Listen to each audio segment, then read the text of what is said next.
What's up, y'all? I was doing this badass reading of the Edgar Cayce astrological reading, and it said if you have a Sun sextile Uranus, well, rules Aquarius. Um, so it says in your most prominent past life, you were probably an Atlantean one. You may have been quite influential in unifying teachings for the moral, intellectual, and material uplift of others, and that I'd be a good teacher and spiritual guide in this life. I think that's very cool. A lot of people think I'm just propagating 2012 so I can have something to talk about, so I can have a new topic to keep people interested. They think I'm just repping it, whereas I'm actually involved now. I'm not just some guy saying, "Oh, what's gonna happen with." I'm contributing to the shift, you know, very in a very concrete way. Not only is my paper right, my Machiavelli proof of astrology's validity, all the various other forms of evidence. This is not just me speculating.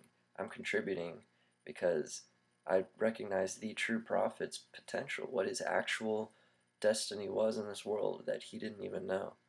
I don't think when you say Nietzsche in the future, hopefully it'll be in relation to Quetzalcoatl and William Miller's Great Disappointment, not just that weird guy who said God is dead and influenced Hitler.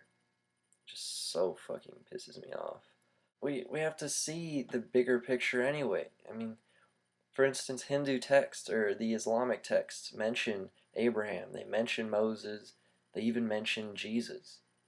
So I don't get why extremists would even care about how wrong our religion is if their text specifically said, hey, those guys are special too, so let's all read all the texts. I mean, because honestly, if it's true genius, if it's truth, if a man writes down a Bible, everyone's like, oh, just men just wrote down the Bible, so it's not true. Well, no shit. That doesn't mean they didn't channel something very sacred, like the Mayan codexes. The codices. Yeah, just because God didn't literally write it doesn't mean someone wasn't channeling God. And even Nietzsche, the guy who said God is dead, he said when he wrote Zarathustra, he felt like a mere medium of overpowering forces. And it's like the same guy who was that necessary skepticism for the 19th century, oh, we can't be too metaphysical, was being extremely, very metaphysical and spiritual in regards to his greatest writing. And y'all know that Zarathustra was supposed to return 3,000 years after his initial departure in 1100. That's the 1800s. And Nietzsche believed he channeled this. Nietzsche didn't know that either. Okay. Give credit to where it's due, assuming you've actually read the guy.